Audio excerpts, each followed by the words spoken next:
Good morning, and thanks for joining us for our 2022 Acadiana Economic Outlook Summit. I'm Kristin Askelson, Managing Editor of the Acadiana Advocate. I'm joined today by our business editor, Adam Daigle. Now, some of you may know that we were planning to have this event live after hosting two digital events in 2020 and 2021. However, like so many other events, COVID did not cooperate with our plans. So out of an abundance of caution, we've decided to shift to an all virtual event. I'd like to thank everyone from our panelists to sponsors to the behind the scenes folks for your nimbleness in making this last minute change, which we felt was the only responsible thing to do given the rapid increase in COVID cases lately.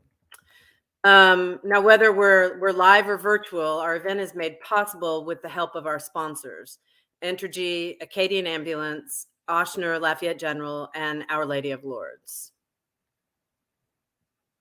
And before we start, I think we're going to kick it off with a message from a couple of our sponsors.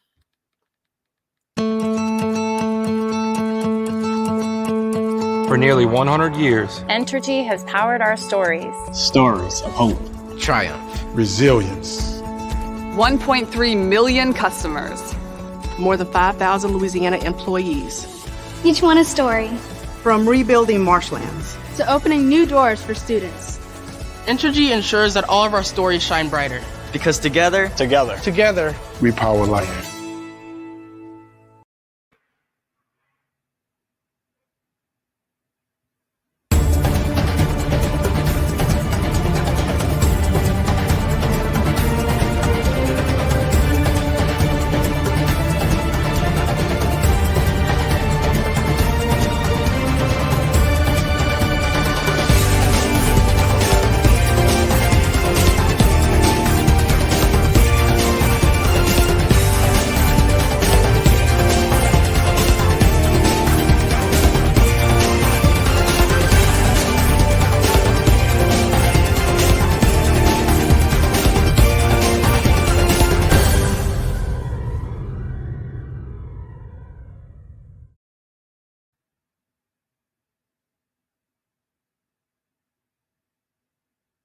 Ochsner Lafayette General understands that life is better in motion, but life can also be unpredictable. A leader in sports medicine and joint replacement, Ochsner Lafayette General's team is there to get you back where you belong. So keep running towards that personal best. Keep dancing. Never stop moving, because motion leads to moments, and moments to memories. Ochsner Lafayette General. Thank you again to our sponsors. So we'd like to begin today with an overview of our regional economy, where it was at the end of 2021, where it looks to be heading in 2022. I will ask for your understanding. Since we shifted to a virtual event, everyone's been moving quickly. We had a few technical issues this morning. I think we have them worked out. But I just wanted to say that in case it looks like we lose anybody, we ought to be able to get them right back. So I hope y'all will be understanding of that. So to kick it off with this regional overview, let me introduce UL Professor of Economics, Gary Wagner. Hey, good morning. Thanks, Kristin and Adam, for inviting me to participate. I also want to thank everyone in the audience for taking some time, taking your valuable time to join us this morning. What I want to do is just try to give you a pretty quick overview of the regional economy, how we've been handling the recovery from the pandemic recession, and where I think we're headed in 2022. I think with the breadth of knowledge from the other panelists, they're going to be able to take a deeper dive and give you a boots on the ground perspective, so to speak, about their particular industries and what they're seeing. But the chart that you can see right now is showing you U.S. job growth from the last quarter of 2019, so just before the pandemic started, and it kind of shows you visually where we are in terms of the recovery.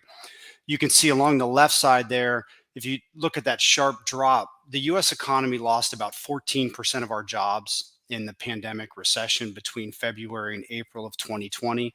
That's about twice as severe as the 2008 financial crisis.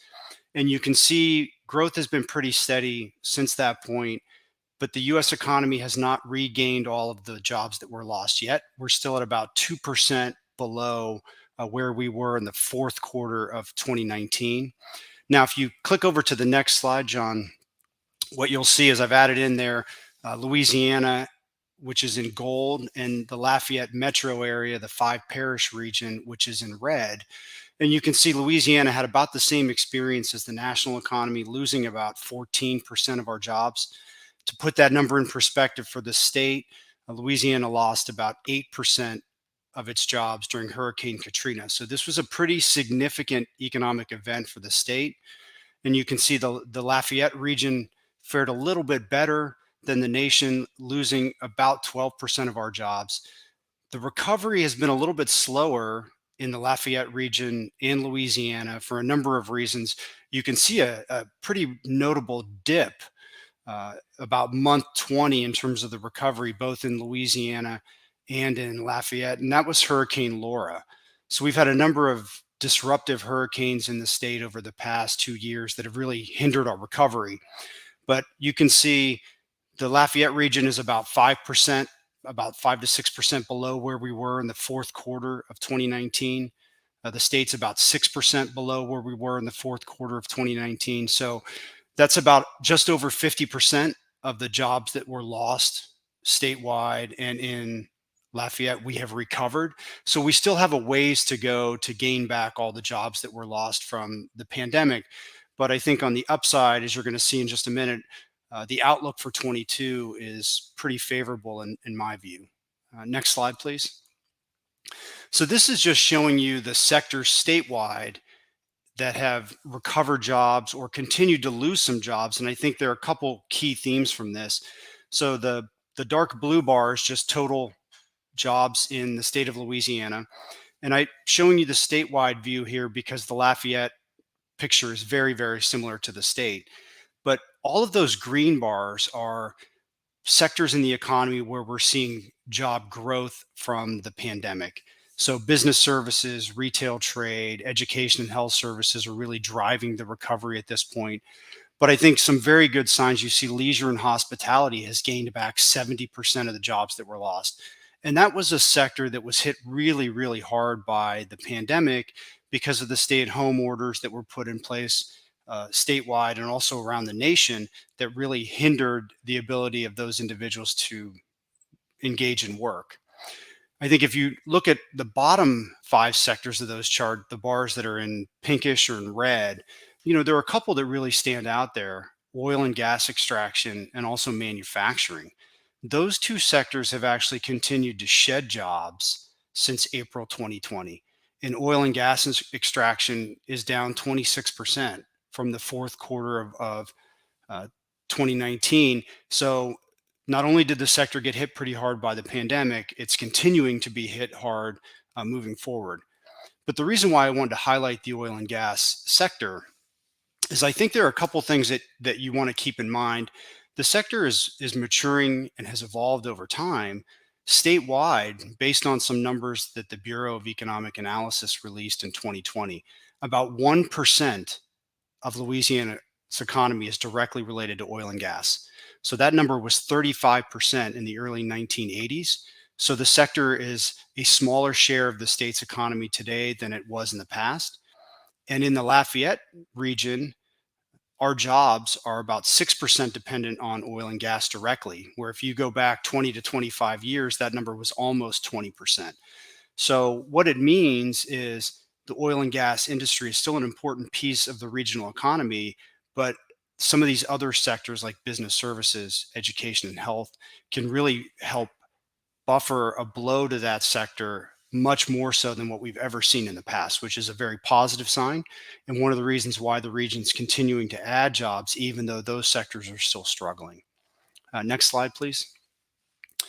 And this is just showing you month to month job gains in Lafayette compared to our historical average to give you a sense of how strong the recovery has actually been in our region.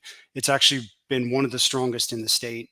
And if you look, the pre-pandemic monthly average number there says 181. So the metro area gains about 180 jobs on net every month. In 2020, we were gaining about 825 jobs a month. And even through 2021, we're gaining almost 500 jobs a month, which is about 3 times faster than the normal rate. So we still have some room to go to gain all of those jobs back, but certainly the regional economy is doing extremely well. Next slide, please. And this is the outlook for job growth over the next 4 quarters. This is from the Louisiana Economic Activity Forecast that I produce 4 times a year.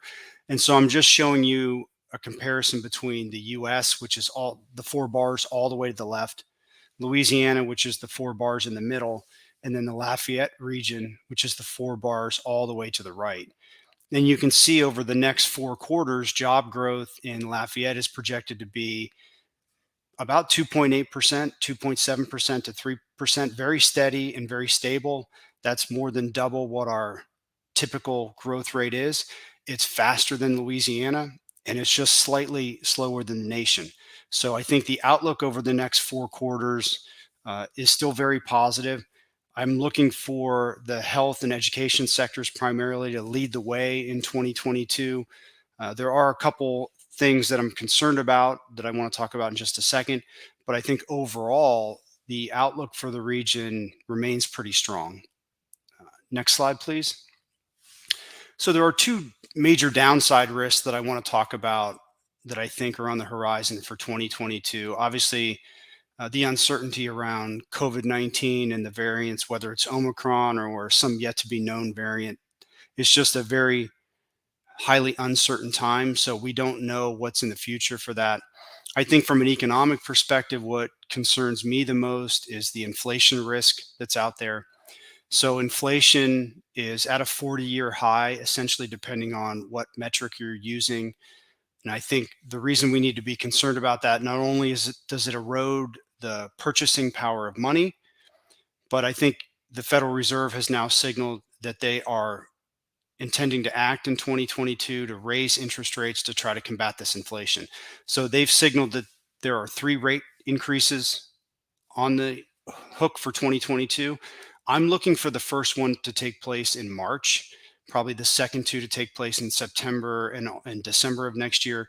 And so this could slow the economy down and could slow the national recovery down, depending on how responsive people are to these higher interest rates. So higher interest rates are going to slow consumer spending, slow big ticket purchases. And so I think this is something that we need to keep an eye on. And in my view, it's probably the biggest risk to the regional economy heading forward in 2022. And so that's all I have at this time. Thanks, Gary. And technology worked. So that was really an interesting way to present those numbers compared to the state and compared to the U.S. economy. So thanks for putting that in perspective for us. Sure. Adam, you want to go ahead and kick it off and introduce our panelists? I can. Good morning, everybody. Glad to have you with us. I wish we could do this in person, but as someone who had, I had breakthrough COVID right after Christmas, I'm now hyper aware of how the virus can spread. I totally get it. So I don't want to go through that again.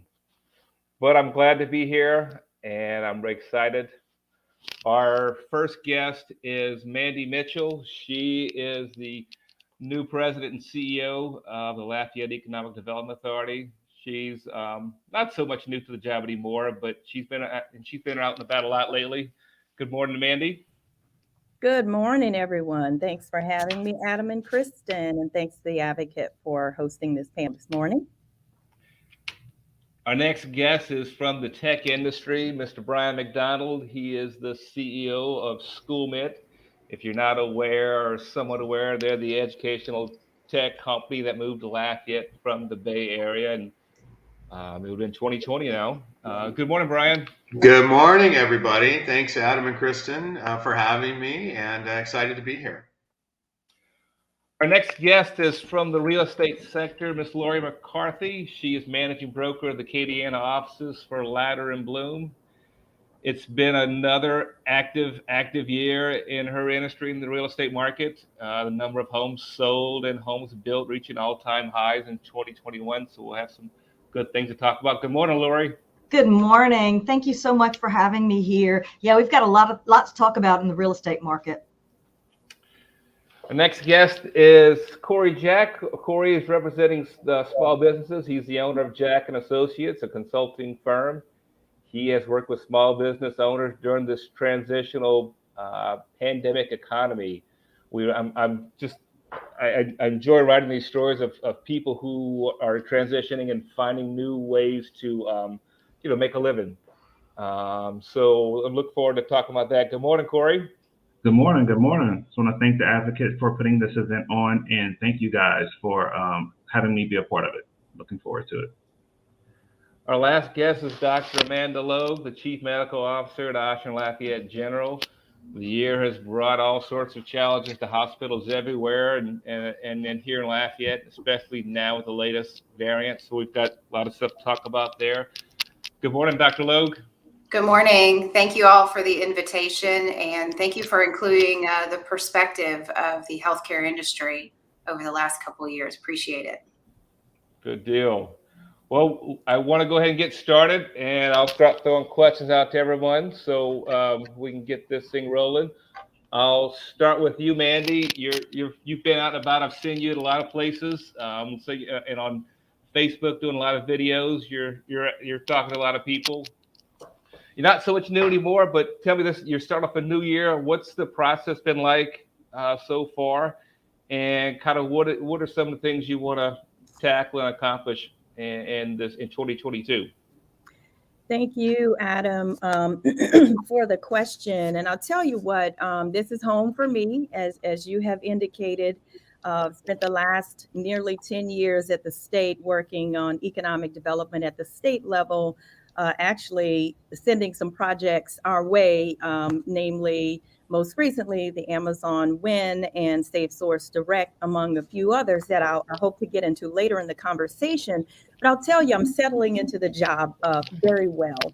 In my first 90 days, which I'm kind of 2/3 of the way into that now, almost, I'm conducting sort of an informal survey, getting out there, meeting with board members, meeting with elected officials, meeting with key community leaders, heads of our major economic driver companies, obtaining valuable insights that are helping me to inform the strategic plan for LEDA.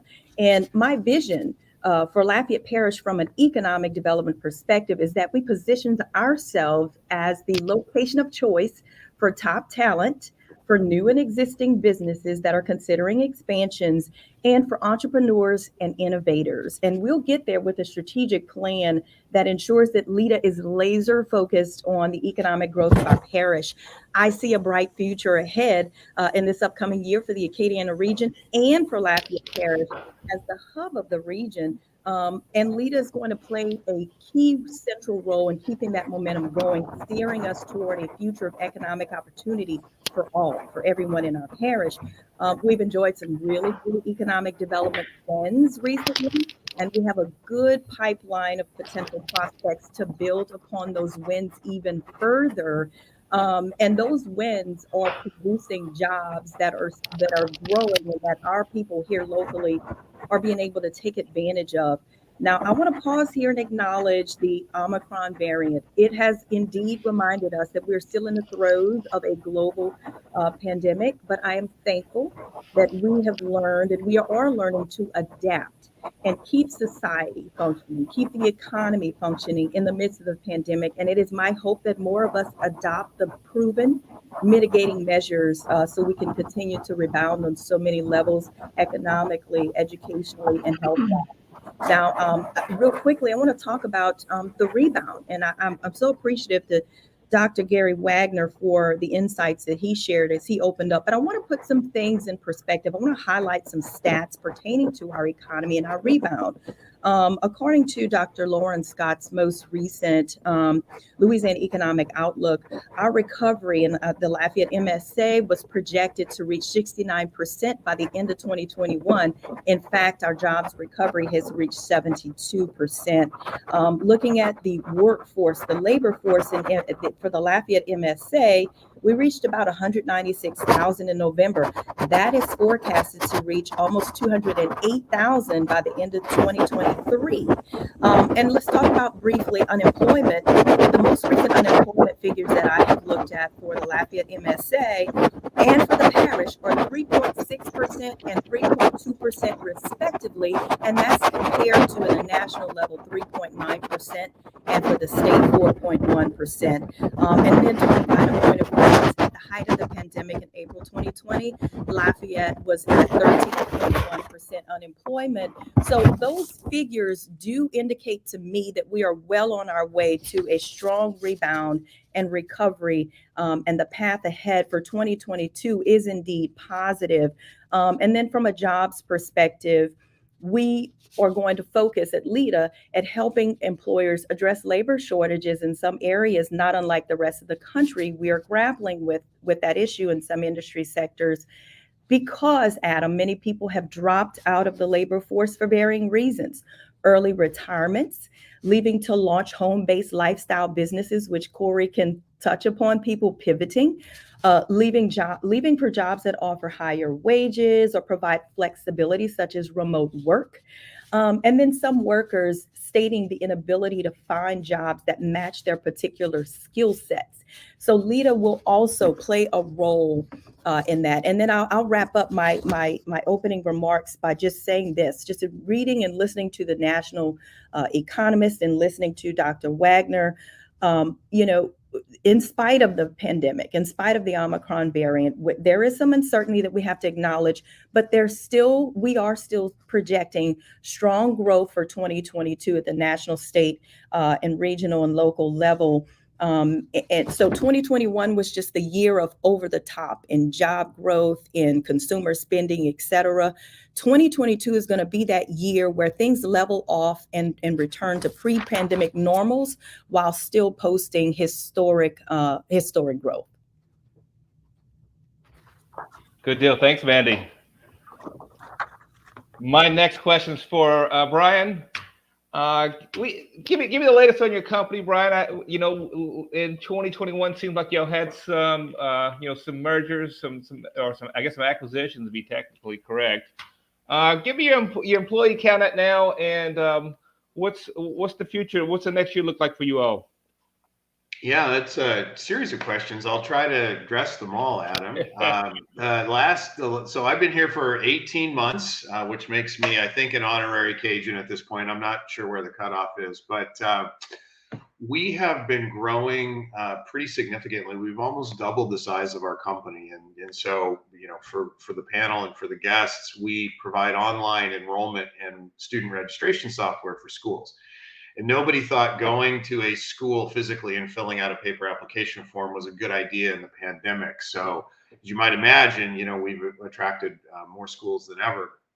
And so we've hired about 70 people here in Lafayette since we started, and another 15 or 20 in New Orleans and 5 or so in Baton Rouge. So definitely growing in Acadiana, but with a little bit of hiring in other parts of Louisiana.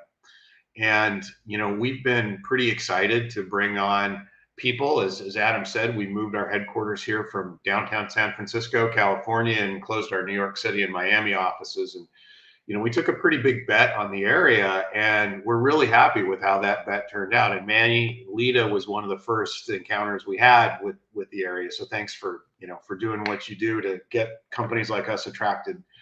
It definitely pays off. So we plan to continue growing. We also moved here in the midst of a pandemic, which made selecting real estate hard. And so we did have a temporary location in the advertiser building. We're in the process of finding a more permanent location, and we think we found one, which I'm not quite ready to announce yet, Adam. We're still working on the deals there, but we're very committed to Lafayette and very excited about the downtown area. And we do think just because of the work required to get the building ready, we'll probably be in some temporary space again in the downtown area. And so that gets us close to where we think we'll ultimately end up. And we're super, super excited about bringing SchoolMint back. And hopefully, COVID will give us a break at some point and we'll be able to get people back together physically. But we are in the process of setting all of that up as we speak. Overall, SchoolMint has grown from about 110 people when we moved here to about 225. Very interesting. Thanks, Brian. My next question is for Laurie. I keep writing the stories, but I can't get enough of these stories where people are bidding for houses and like 6 and 7 people show up at the door and they all got offers, and it's just crazy sounding to me. Tell me some of those stories that you've seen or heard of. What's the year been like with this? And I guess the big picture wise, I'm throwing a lot of questions at you, but to the average person, like, yeah, we're selling all these houses, but what does that kind of mean for the economy? Nope, you're muted. You're muted. Okay, I'm not muted now. The 2021 market was definitely an exciting one for anybody in real estate. Definitely a seller's market. People would just think about listing a house, talk to a realtor, and often before the house even hit the market or anybody was ever able to view it, they had 5 or 10 offers coming in, often above asking price, which really changed the values of pricing throughout the community. The crazy part was a lot of these people were making these offers above asking price, but weren't concerned about appraisal. So they were foregoing appraisal, which is not something that's normal, and buying these homes above what the market value was. And I would say that was really because, number one, interest rates were low, hanging around the high ones and the 2% range. We all, remember back when in the 80s when it was 14%, and, having a 2% range is pretty crazy.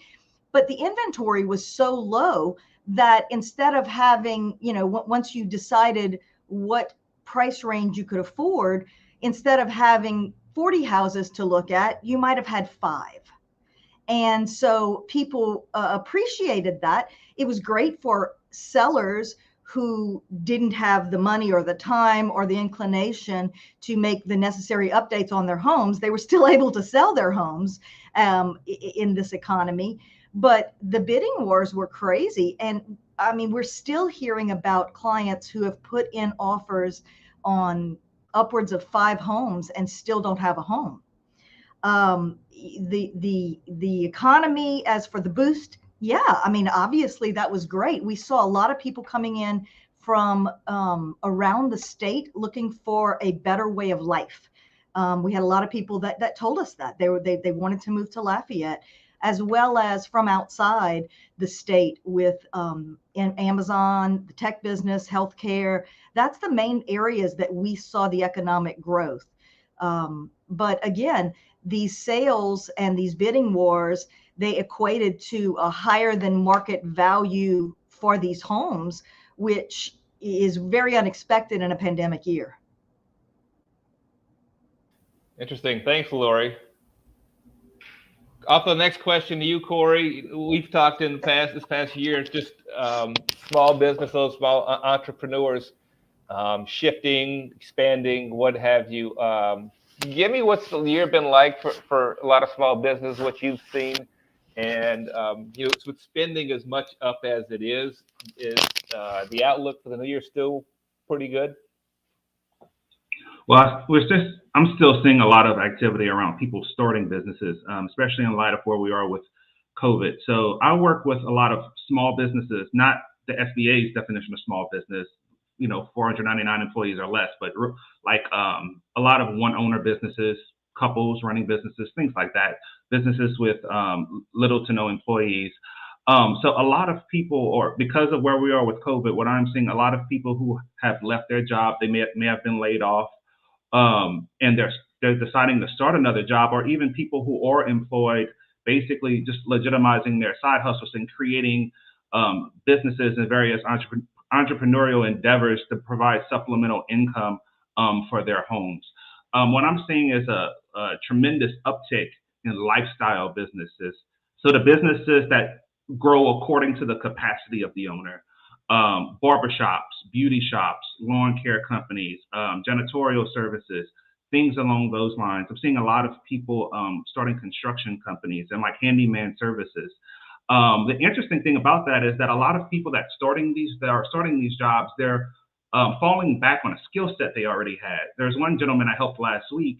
He grew up helping his father and his grandfather build houses, but that's not the direction he went. He entered the workforce, and whenever he was laid off due to COVID, he fell back on that skill that he was very, very good at, created an LLC, and in year one, he did over 6 figures, falling back on a skill that he already had. So I'm seeing a lot of people that's able to do that, that's been affected by COVID. What I do and what our small business support ecosystem here in Acadiana, I think does a good job is providing those business support services for them, because although they're experts in their craft, it's the business acumen. But a lot of them, they don't have MBAs, or they're not second or third generation business owners, or they don't have a general manager on staff taking care of some of those other business related functions they need to grow a thriving business. So that's just really where we try to support them.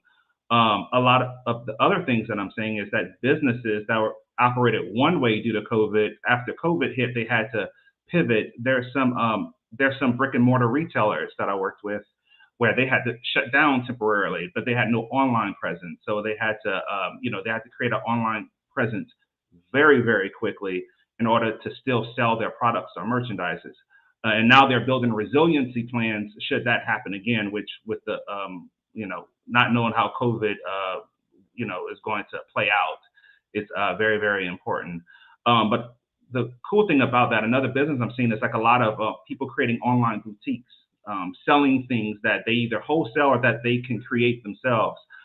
So people that were once in brick and mortar retail are now selling their products online, but even craftsmen who would attend pop-up shops here in town or locally, they're even creating Shopify accounts and they're getting their products out. And one thing that they're starting to realize now as a small business owner is now my client base or my customer base doesn't just have to be Lafayette. Now they're selling their products across the country, some even globally. So that's one thing the pivot was allowed them to do. Now, I could sit here all day and talk about all the positive stories, but for every positive, I do have a negative story of a business that has gone under completely, unfortunately. But, we just try to work to help those that we can and, just create a better climate for them.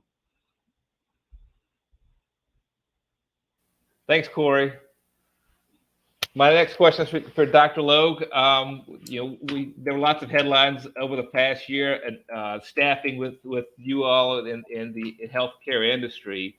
I guess just give you a look back at what that year was like. Looking back now, is it one of those deals where you look back, you're like, holy smokes, we made it, and we're all out of breath, or is there still a lot of work to do kind of thing?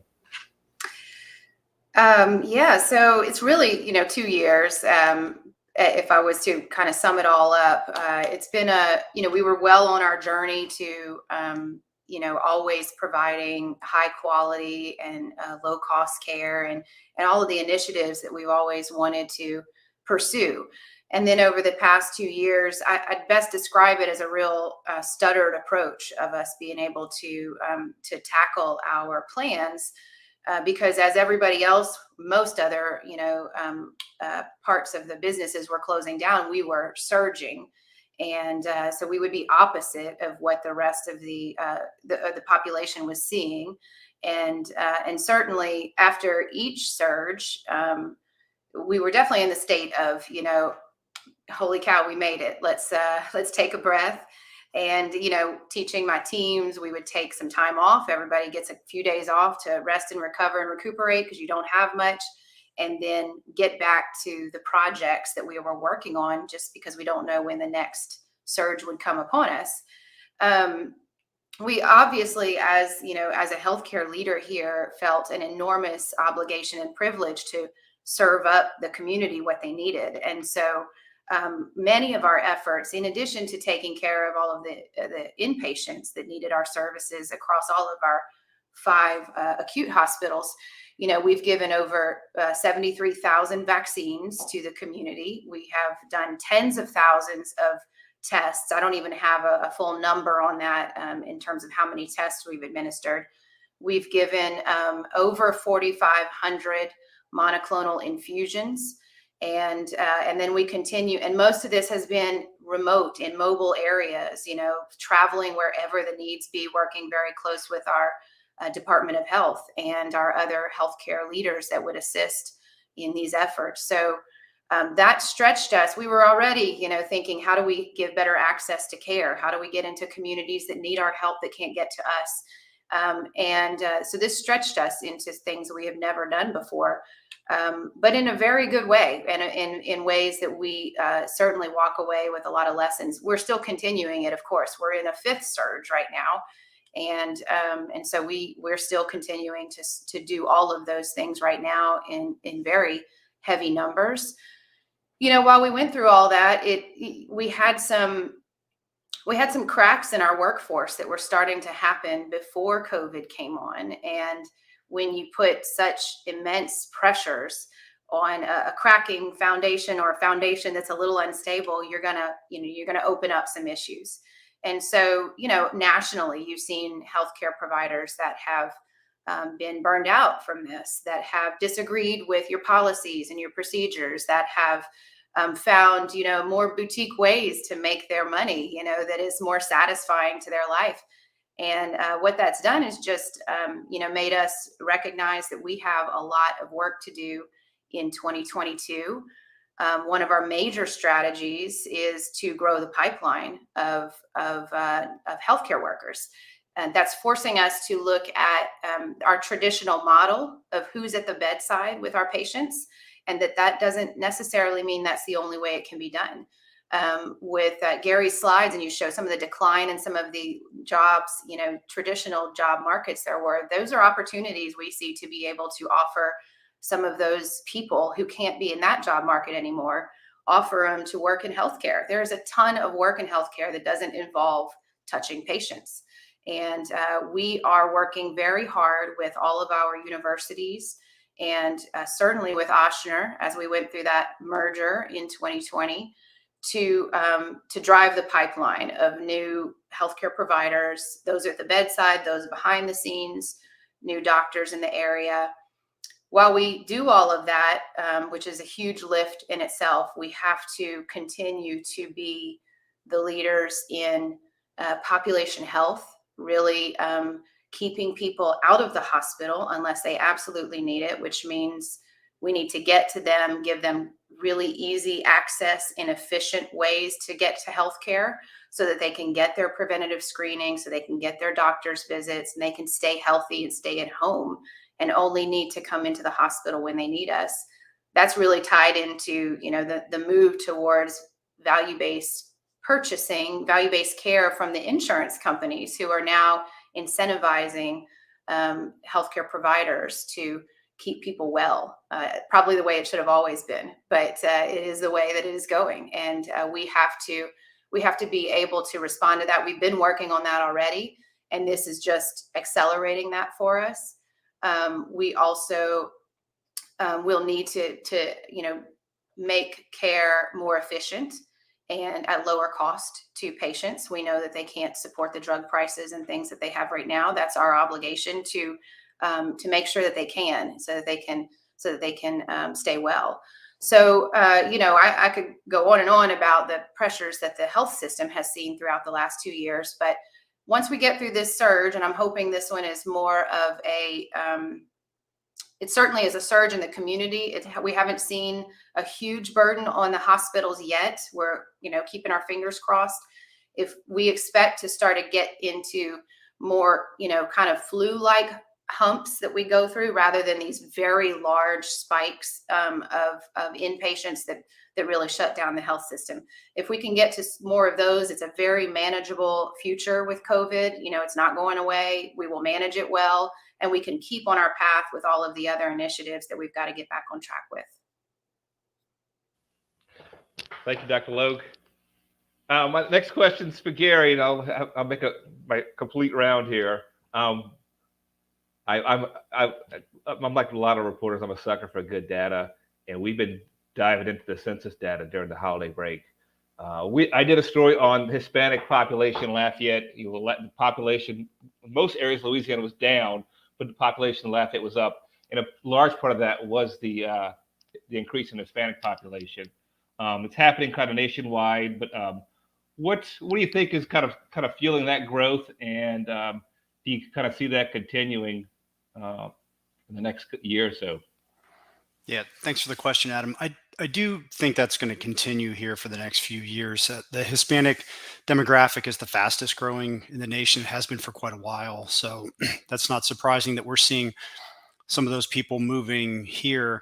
I think echoing what Mandy and Brian also said is, I've been here 4 years now in Lafayette, and it's a nice place to live. I mean, there are a lot of really nice things about the area. And I think one of the things that's really shifted with the pandemic, historically, people would move to an area for primarily two reasons. One would be for family, and the second would be for jobs. Now I think we're decoupling your physical location for a job where you might actually live. And I think that's a plus for us, because I think it's a very attractive place. I think having kind of solid infrastructure like LUS fiber, for example, in the community is really going to position us well to continue to grow in the coming years. So it wouldn't surprise me at all if we continue to see that demographic expand in the region. Thanks, Gary. Mandy, I'll throw a question out to you. I spend a lot of time writing about downtown projects, downtown developments. It seems like that is where a lot of energy is happening right now. Can you kind of just tell me what your feel is for that area? What's kind of going to happen next year? And I guess what is downtown? Is there anything downtown needs to kind of really kind of blossom and become pretty a dominant place for commerce? Yeah, thank you for that question, Adam. And I'll tell you, when you look at growing progressive cities that are attracting talent and new businesses, they have a strong downtown. It's sort of one of those ingredients, those common denominator ingredients. And I have the pleasure of working with Anita Begnaud and the leadership of the DDA and our mayor and several other leaders on ensuring that the momentum in downtown continues. I'll tell you that the downtown family, if you will, grew during the pandemic with new businesses opening, existing businesses growing and expanding into storefronts, and businesses moving into the district from other parts of town. As a matter of fact, LEDA is making a significant $4 to $5 million investment in downtown by moving our opportunity machine there, our innovation center, so that we can bring that activity, that buzz around entrepreneurship and innovation into the downtown ecosystem. Nearly 100 new residential units have been added over the past year with the completion of the Vermilion Lofts coming online, and also imminent completion of the municipal. That's going to be 24 and 69 additional residential units downtown. When you talk about what it needs, it needs continued investment in infrastructure. And thankfully, our leadership at LCG has committed to historic levels of funding for downtown infrastructure. And I have to say that the Economic Development District is also providing resources needed for downtown, for strategic investments in the downtown. It's anticipated to generate approximately over $20 million over the next 25 years within that EDD, and that's going to be layered on public infrastructure investments to facilitate growth. I will say this too, these trends that have started with businesses being attracted and investments and development attracted to downtown in 2021, that resulted in 50 plus businesses in the past 18 months. And so it's definitely a buzz. We want to keep that going, and LEADA will definitely be there to support the DDA and Anita and her team and everyone else who is making an effort to ensure that downtown is as strong as it can be. Good deal. Thanks. It kind of follows up the point, and I probably should have mentioned it, that the good points that came out of that survey from one Acadiana that had commissioned on the quality of life and how it was majority favorable from people who live in here, and they have a favorable outlook for the economy next year. 73% believe it's our quality of life is either good or excellent, and we want to keep that growing. So we'll definitely be working with one Acadiana on those efforts. Yeah, that was interesting. Brian, my next question is for you. I think we've talked about this a little bit in the past, but as you're growing and kind of looking for talent, and other tech companies kind of are out there looking for people, what is there any challenges as far as getting people, hiring quality people locally? What's that process like for you all?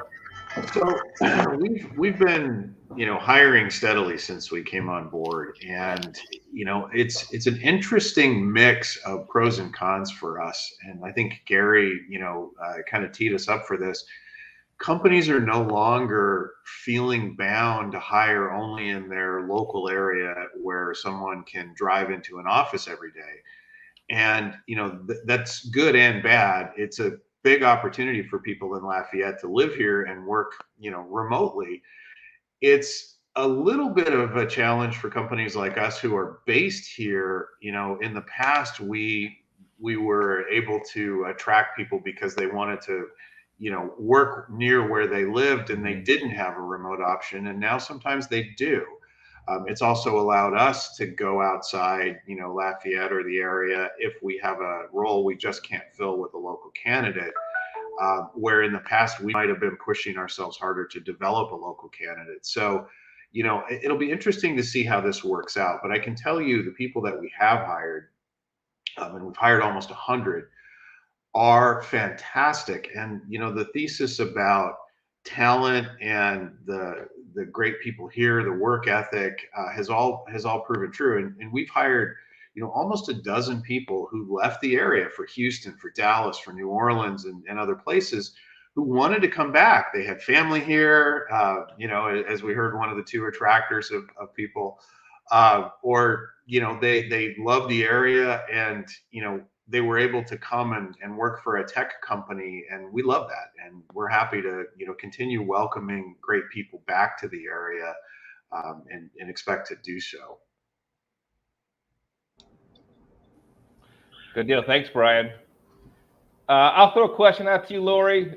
You mentioned the interest rates on home for mortgages, microscopic compared to years ago. What's the feeling from you all's perspective?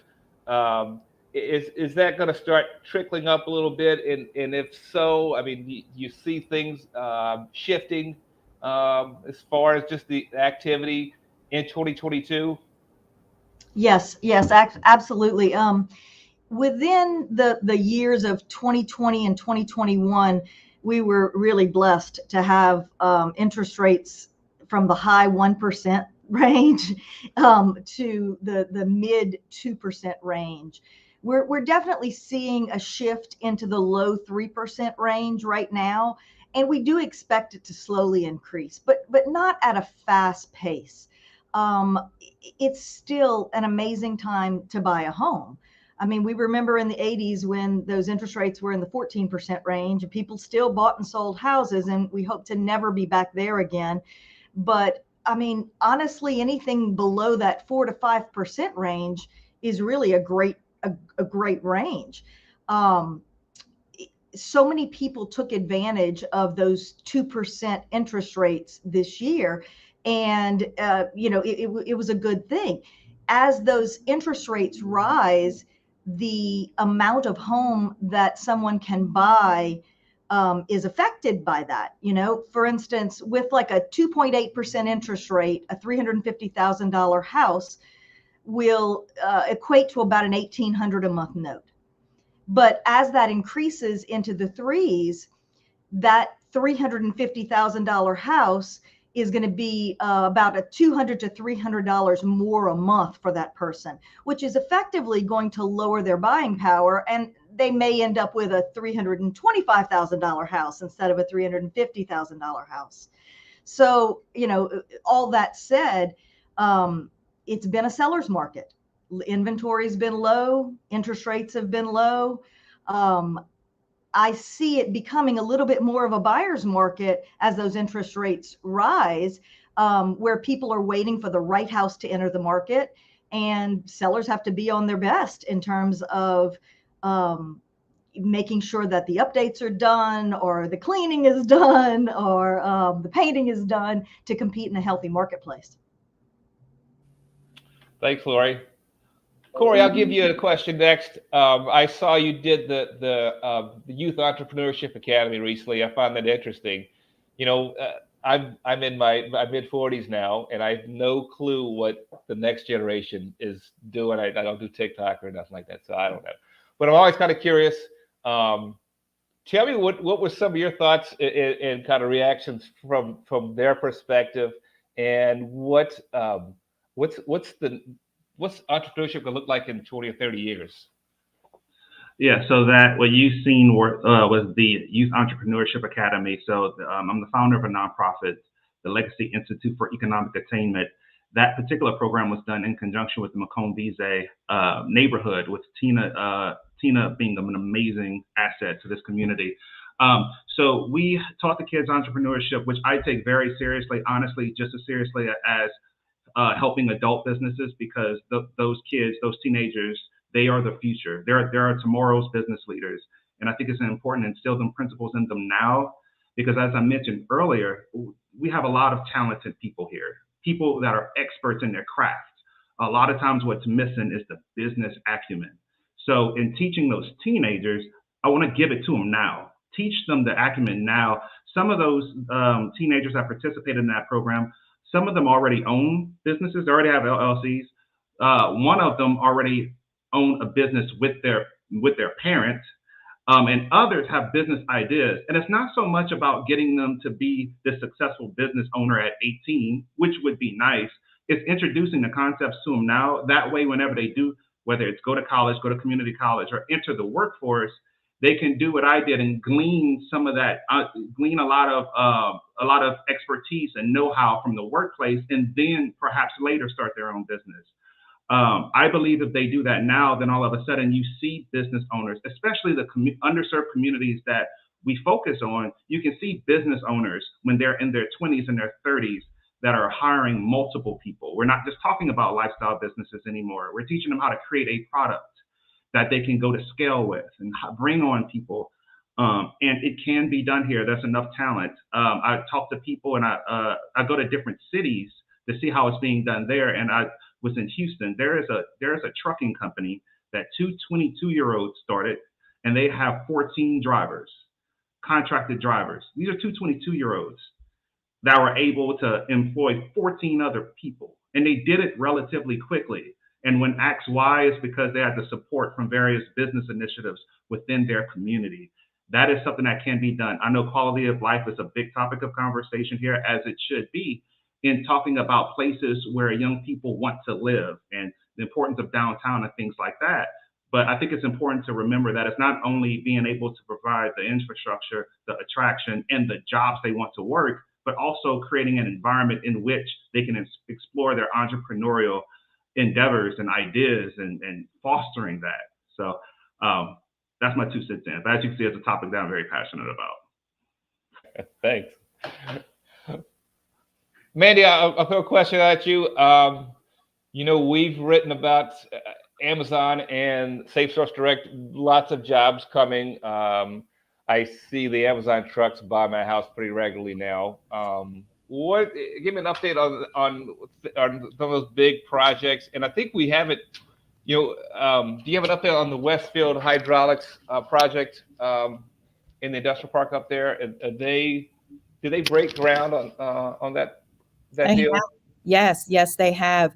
Thanks, Adam. So, as I mentioned, we've had some really great economic development wins, and they're netting some job gains for us as we speak.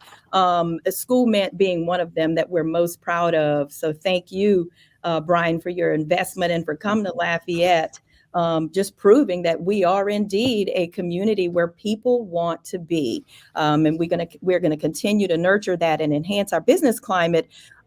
Couple of big project wins that I'm happy to provide an update on. Amazon, for example, one of the projects I'm very proud of, and I've talked to my friend there, the general manager, Miss Vita Butler.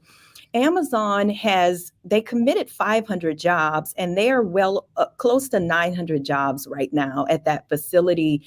Of course, some of that is peak season employment, but Amazon just exceeded its commitment to our region with their hiring. And that was a $100 million investment, which, as you said, you see those trucks, so they are rolling.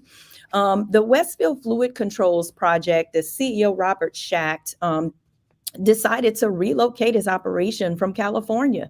The construction on that project has broken ground in Lita's North Park in November of 2021.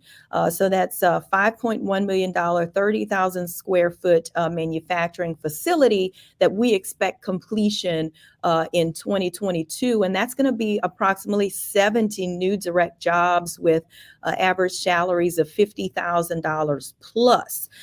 The other project that I think it's really cool to highlight is Safe Source Direct, the creative venture between Ochsner and a number of other partners. It's a manufacturing operation, manufacturing PPE, bringing jobs back to the U.S., back to Louisiana, that would have normally been created overseas. And they're also outsourcing all of their raw materials here in the U.S., very close proximity to their facility. At peak, they're going to reach 1,200 new jobs across 2 facilities. They're currently at 218 employees, and they're adding 22 jobs per month for the next 3 years. They're interviewing one person every 20 minutes, 8 hours a day, 5 days a week. That's a $150 million investment. The glove facility is about 98% complete, and the SMS plant is about 90% complete. They expect that to wrap up in the next 3 weeks. So at full capacity, that facility is going to produce 27,000 gloves per hour for 24/7. So kudos to Dave Hollingsworth and his team there. But I also want to just say we've had some wins with speaking of that entrepreneurial spirit, Hamper. One of the proud clients of the Opportunity Machine achieved major investment for their growth this in 2021. And then Something Borrowed Blooms, a local entrepreneur that had an idea, is just flourishing, no pun intended. But that business announced a major expansion in 2021. And so we just expect to see on all fronts a lot of positive outcomes. Our future is bright from my vantage point, and I definitely want to make sure Lita contributes to keeping that momentum going. Thanks, Mandy. Yeah, it's the stories like Hamper and Something Borrowed Blooms. It just makes for great storytelling. I just enjoy, peeling back the layers and stuff like that. So, and thank you for telling those stories. You're welcome. Dr. Logue, I'll get you the last question. There's just been chatter from the governor's office about a mask mandate. Do you think we'll get to that point here soon, or no? Well, I know that the taste for mandates is extremely low, and I know the challenge that the governor must be feeling, to be able to do those things. Of course, from a healthcare perspective, I have to support it. I mean, it's one of the easiest non-invasive things that we can do for each other. And we've done it for 2 years now. And I would really like to see masking become destigmatized forever. You know, if I'm sick, I don't want to give whatever I have, COVID or not, to anybody else around me. So I'm going to throw on a mask and be respectful and go about my business. So, you know, I don't know if there's a mask mandate coming. I would not be surprised if there was in the near future, because again, it's non-invasive. We're not asking anybody to do anything that they haven't been doing for a couple years now, and it's the right thing to do for each other. And you know, I respect everybody enough to put my mask on when I go out and around those that are vulnerable, and I would ask everybody else to do the same. Dr. Logue, I share your opinion on that. I want you to know that recently I had a cold and I put my mask on, even though nobody else was wearing them. So I agree. It's good for our community, and it's good for, you know, it's respectful of those around us. So we promised to keep the discussion today to about an hour so you all can get back to doing the important work that you do. So I want to take just a second to thank our sponsors again for making this event possible. So thank you so much to Entergy, Acadian Ambulance, Ochsner, Lafayette General, and Our Lady of Lourdes. Thank you to everyone for tuning in today. This has been a really great discussion. The diversity of this panel, I think, has been just what we needed at this point in time. It's an ongoing discussion, though, that we'll be having on different platforms throughout the year. We'll continue to report on the Acadiana economy and lead the discussion on our economy's recovery and on our community's recovery. I just believe we all recover together. We're able to do this because of community leaders like the panelists who have joined us today. So thank you all so much for your time. Like I said, you're all doing important work, and we really appreciate you being with us today. The link to this discussion will live on the Acadiana Advocate website for those who couldn't watch live, and for anyone who would like to share it. Thanks again, and I really hope to see you all in person soon.